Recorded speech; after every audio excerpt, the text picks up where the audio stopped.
Father discusses his own priestly vocation, as well as how we can attract young masculine men to the priesthood today. I have to ask you this: like, when did you start discerning your vocation? When I was 4, I was the youngest in the family. So when I was 4, all my siblings had gone to school. And so my mom just had me, and she thought, well, I'm going to go back to daily mass, because when she grew up, she did daily mass, and that was a real cornerstone to her spiritual life. So she started going back to mass. So when I was 4, back in that day, you didn't go to the communion rail unless you were actually receiving communion. So I'm sitting back in the pew, watching the priest give out communion at the communion rail, and I still have the image in my mind, seeing and thinking to myself, that's what I want to do. So from that time on, I thought I should be a priest. I mean, I did date, and then was miserable the whole time because of the fact that it was conflicting with this grace of a vocation. And so then out of high school, I went into the seminary, the New Rite Seminary initially, but it was so unorthodox. I said, I got to get a solid education.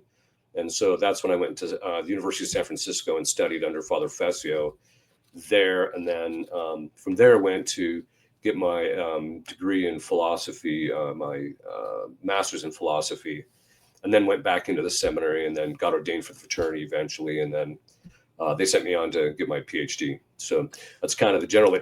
And it's at a certain point, though, because I spent so much time in college, my parents were starting to wonder, when is this guy going to actually do some work for a change? But although as I mentioned in the book, in the summer times, I was working for my father and still doing that stuff. So how does the church attract people like him to the priesthood in the current climate? And not just that, I'll add to that,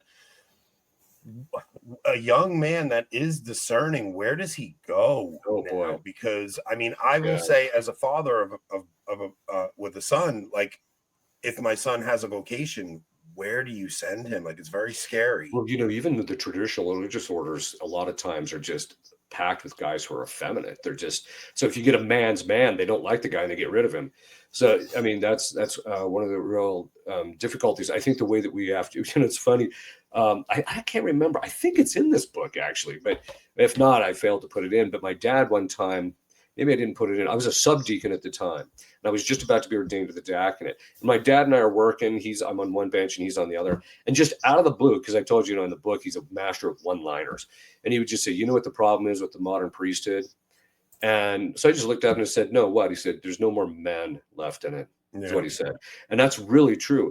And by men, we mean guys who are willing to sacrifice and suffer, not just offer the sacrifice of the mass in a traditional manner.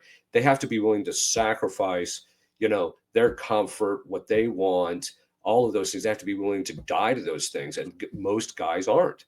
And they're too soft. And part of the difficulty is that most of the kids being raised today are so effeminate by the time they go into the seminary.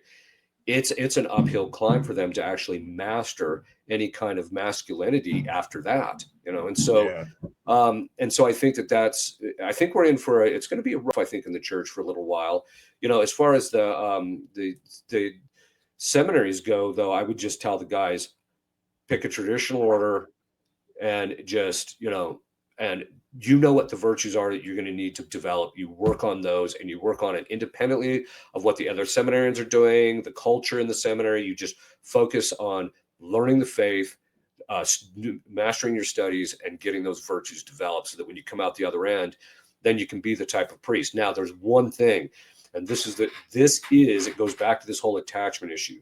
The one fundamental problem I see among all seminarians, and you see it even among priests who are compromising right and left, is they have too much of an attachment to their priesthood. So the seminarians are too attached to getting ordained, and then once they get ordained, they're too attached to their priesthood, and so they start compromising so they can continue functioning as a priest rather than being prudent and preaching what they need to preach, and etc. So that came up with our conference this weekend, because it's like, okay, was the priest being prudent? I mean, it was literally one person complaining, right? Yeah, and it was one person complaining. It wasn't some big media storm. It wasn't going to get any attention. It was just one person complaining. And I'm not going to say the priest's name or anything. The guy seemed like a lovely man. He was at the conference. I didn't get a chance to talk to him. I was gonna talk to him if I did get a chance, and just ask him, like, man, what, like, I understand the idea of fortitude and like picking your battles and stuff, but man, this was a nothing burger. Like, I mean, Oh yeah. it's like, come on, man, put your foot down and just tell the guy that's emailing you, like, sir, we got your email. We don't care. Well, yeah, it tells you how effeminate they are and how much they're wedded to human respect.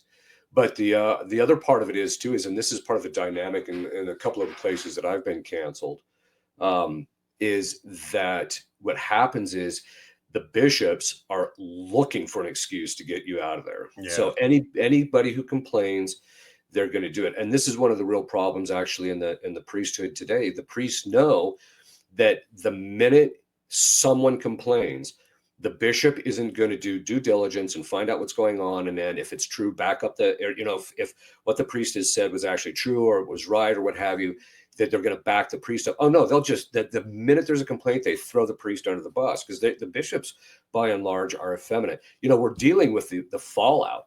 There's a document, I don't know if you've ever read it. It was put out in 1960. It was sent to all the heads of the religious communities around the world by the Congregation for Religious out of the Vatican. It's called Institutio Religiosorum.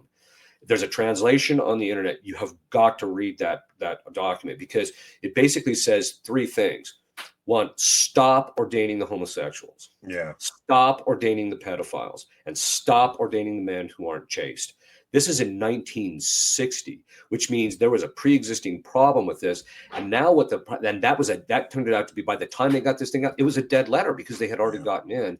And so now you have all these guys who are effeminate, they're unchaste, they've got these issues. And so when you go into the modern priesthood, you're dealing with a lot of guys who are just really effeminate. And so when you want to actually be manly, they just can't take it.